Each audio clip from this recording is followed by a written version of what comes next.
प्यारे भक्तजनों, मेरे चैनल हिंदू भक्ति पर आपका बहुत बहुत स्वागत है।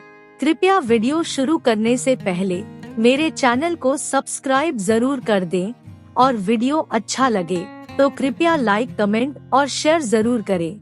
अब देर न करते हुए आज की कथा शुरू करते हैं। प्यारे भक्तजनों, हम लोगों के अंदर अक्सर ये सवाल उठता रहता है कि पापी लोगों को पाप करते देखकर भी भगवान चुप क्यों रहते हैं। हमने लोगों को अक्सर ये कहते हुए भी सुना है कि ये आदमी बड़ा अच्छा था, लेकिन भगवान ने इसके साथ बहुत बुरा किया। और कई जगह ये भी सुना है कि वो आदमी बड़ा दुष्ट और बुरी प्रकृति वाला था, वो हमेशा लोगों के साथ बुरा व्यवहार करता है। भगवान कभी उसको सजा क्यों नहीं देते? उसकी धन दौलत तो दिनों दिन बढ़ती चली जा रही है, क्या भगवान को ये सब कुछ दिखाई नहीं देता? भगवान अपनी आंखों के सामने पाप होते हुए कैसे देखते रहते हैं? इस तरह से तो लोगों का भगवान पर से विश्वास ही उठ जाएगा। दोस्तों, आज की ये कथा आपको इसी बात का जवाब देगी कि भगवान पाप होते हुए भी क्यों देखते रहते हैं। कृपया इस कथा को अंत तक जरूर सुने। प्यारे भक्तजनों, एक गांव में भगवान विष्णु का बहुत बड़ा मंदिर बना हुआ था। उस मंदिर की देखभाल गांव का ही एक आदमी करता था। वो सुबह शाम मंदिर की सफाई करता था और दोनों समय नहा धोकर भगवान की पूजा अर्चना किया करता था। वो आदमी बहुत ही गरीब और दुखी था। मंदिर में जो भी दक्षिण आती थी वो उसी से ही अपना और अपने परिवार गुजारा करता था। उसको कोई परेशानी आती तो वो भगवान की मूर्ति के सामने जाकर उनको करता कहता था। एक बार की बात है, वो भगवान की मूर्ति के सामने खड़े होकर अपनी शिकायतें भगवान से कर रहा था। उसने कहा, हे भगवान, आपकी जिंदगी कितनी आरामदायक है। आप तो बस मंदिर में एक जगह खड़े रहते हैं और लोगों की प्रार्थनाएं सुनते रहते हैं। सारा दिन आपको कोई ना कोई यही खड़े खड़े प्रसाद का भोग लगा जाता है। आपको खाने के लिए भी कहीं जाना नहीं पड़ता। आपकी जिंदगी कितनी आसान है, लेकिन भगवान, मेरी जिंदगी कितनी मुश्किल है। छोटी सी जिंदगी है, लेकिन उसमें हजारों तरह की परेशानियां हैं। दिन भर कड़ी मेहनत करता हूँ, तब कहीं जाकर 2 वक्त का खाना अपने परिवार के लिए जुटा पाता हूँ। पापी और पाखंडी लोगों को देखो, दिन रात बुरे कर्म करते हैं, फिर भी मौज की जिंदगी जी रहे हैं। हे भगवान, अगर मेरी जिंदगी भी आपकी तरह होती तो मेरा जीवन भी कितना खुशहाल होता। अपने सेवक के मुख से ऐसी बातें सुनकर भगवान से रहा नहीं गया और वो मूर्ति में से ही प्रकट हो गए। उन्होंने कहा, हे वत्स, तुम बिल्कुल गलत सोच रहे हो। तुम जैसा सोच रहे हो वैसा बिल्कुल नहीं है। दूर से देखने पर सभी को अपने जीवन से अच्छा दूसरे का जीवन अच्छा लगता है, लेकिन जब हमें उसकी असली जिंदगी का पता चलता है, तब हमें पता चलता है कि वो तो हमसे भी बुरी जिंदगी ही रहा है।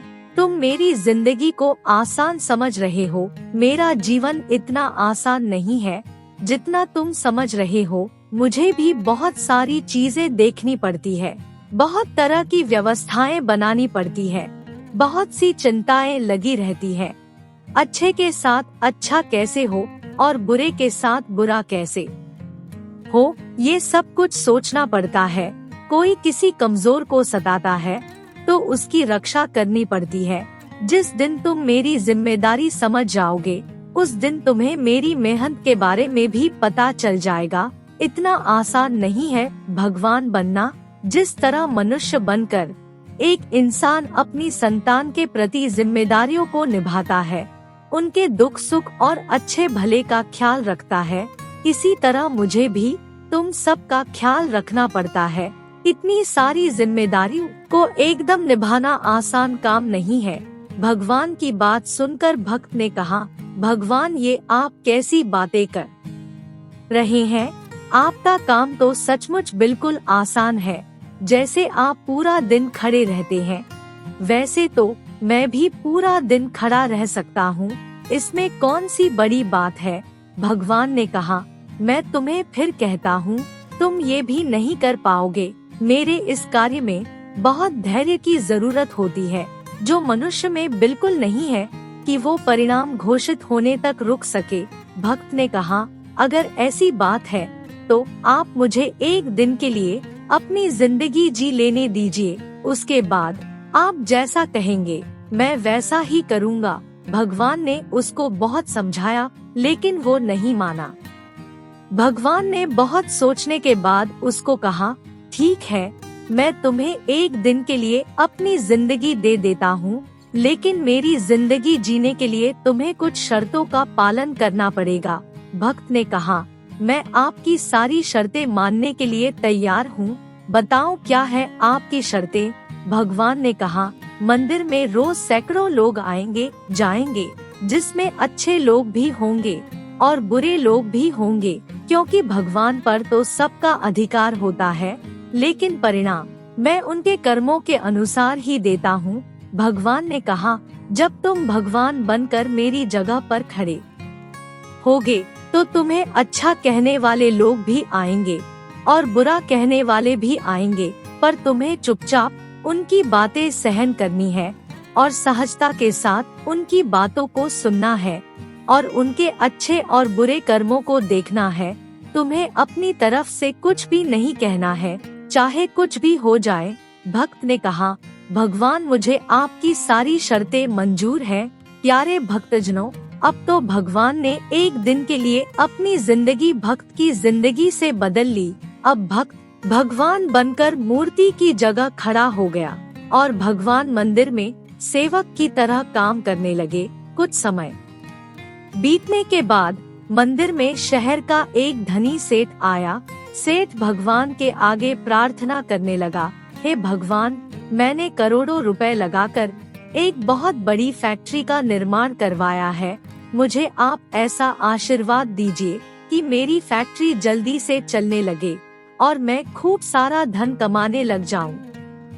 सेठ अपनी बात कहने के बाद माथा टेकने के लिए नीचे झुका तो उसकी जेब से पैसों से भरा हुआ बटुआ निकलकर जमीन पर गिर गया। उसे अपना बटुआ दिखाई नहीं दिया। वो वहाँ से उठकर जाने लगा। उधर मूर्ति में विराजमान भक्त ये सब कुछ देख रहा था। उसने देखा सेठ का बटुआ तो यहीं पर रह गया। एक बार तो उसके मन में आया सेठ को आवाज देकर इसके बारे में बता दूं, लेकिन फिर उसे भगवान की शर्त याद आ गई। भगवान ने कहा है, चाहे अच्छा हो या बुरा, तुम्हें बोलना नहीं है, तुम्हें सिर्फ देखते रहना है। यही सोचकर वो भगवान बना हुआ भक्त चुपचाप देखता रहा। तभी उसी समय मंदिर में एक बहुत ही गरीब आदमी आता है। वो गरीब आदमी भगवान की मूर्ति के सामने आकर कहता है, हे भगवान, मैं बहुत गरीब आदमी हूँ, परिवार का पेट पालना भी मुश्किल हो रहा है, घर में माँ बीमार है, इलाज के लिए भी पैसे नहीं है, कुछ समझ में नहीं आ रहा है कि आगे का जीवन कैसे चलेगा। भगवान कुछ कृपा करो जिससे मेरी जरूरतें पूरी हो जाए। इतना कहकर वो वहाँ से जाने लगा। तभी उसकी नजर पैसों से भरे हुए बटुए पर पड़ी। उसने जल्दी से बटुआ उठा लिया और उसमें बहुत सारे पैसे देखकर वो बहुत खुश हुआ। वो भगवान को धन्यवाद देने लगा कि भगवान आप बहुत महान हो, आपने मेरी प्रार्थना इतनी जल्दी सुन ली और मेरी परेशानी हल कर दी। भगवान को धन्यवाद देकर वो वहाँ से जाने लगा। भगवान की मूर्ति में बैठा हुआ भक्त ये देखकर सोचने लगा, ये पैसों से भरा हुआ बटुआ तो सेठ का है और ये गरीब आदमी उसको उठाकर ले जा रहा है। ये देखकर वो उसको आवाज लगाने लगा, लेकिन फिर वो शर्त को याद करके चुप हो गया। गरीब आदमी के जाने के बाद मंदिर में एक व्यक्ति और आता है। वो तीसरा व्यक्ति एक सैनिक था जो 1 महीने के लिए युद्ध पर जा रहा था। वो मंदिर में भगवान से प्रार्थना करने आया था कि उसकी यात्रा सुरक्षित रहे। वो सैनिक अभी प्रार्थना कर ही रहा था के वही धनी व्यापारी कुछ पुलिस वालों को साथ लेकर मंदिर में दाखिल होता है, जिसका पैसों से भरा हुआ बटुआ मंदिर में गिर गया था। सेठ पुलिस से कहकर उस सैनिक को पकड़वा दिया और कहा, मेरे बाद मंदिर में यही व्यक्ति आया है, इसने ही मेरा बटुआ चोरी किया है। पुलिस वालों ने उस सैनिक को गिरफ्तार कर लिया और उसे पकड़कर ले जाने लगे। ये बात भगवान बने भक्त को बिल्कुल भी अच्छी नहीं लगी, क्योंकि वो सैनिक तो बिल्कुल निर्दोष था। सेठ का बटुआ तो वो गरीब आदमी लेकर गया था।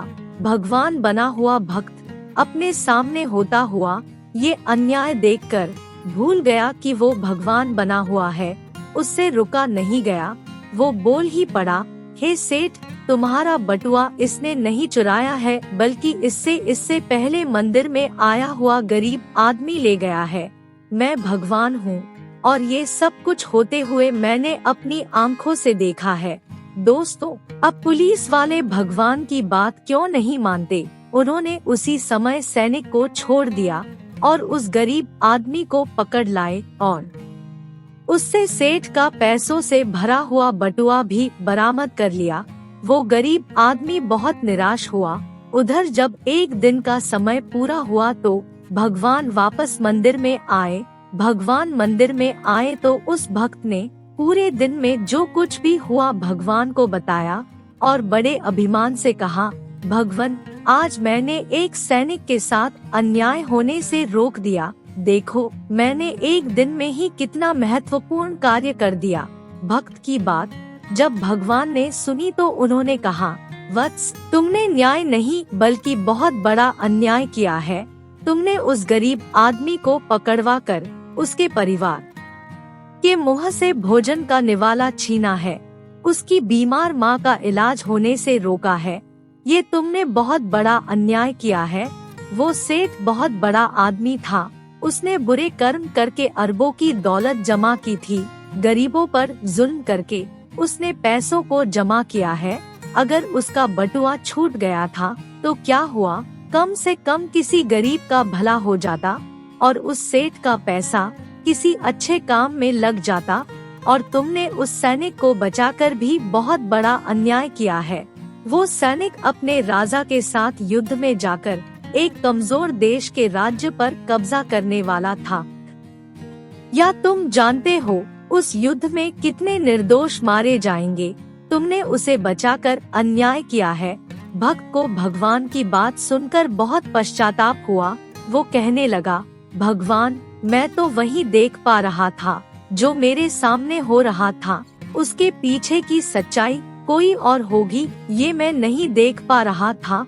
भक्त कहने लगा, भगवान, दुनिया को सिर्फ आप ही चला सकते हो, क्योंकि आप जीवन के हर पहलू को देख सकते हैं और उसी के हिसाब से कार्य करते हो। आप जो कुछ भी करते हैं अच्छा ही करते हैं। गलत तो हम लोग हैं जो जीवन की वास्तविकता को समझ नहीं पाते और उससे पहले ही आपको बुरा भला कहने लगते हैं। जब हमारे साथ कुछ गलत हो रहा होता है या हमारे हिसाब से कुछ नहीं होता है तो उस समय हम अपना धैर्य खोकर आपको दोष देने लगते हैं।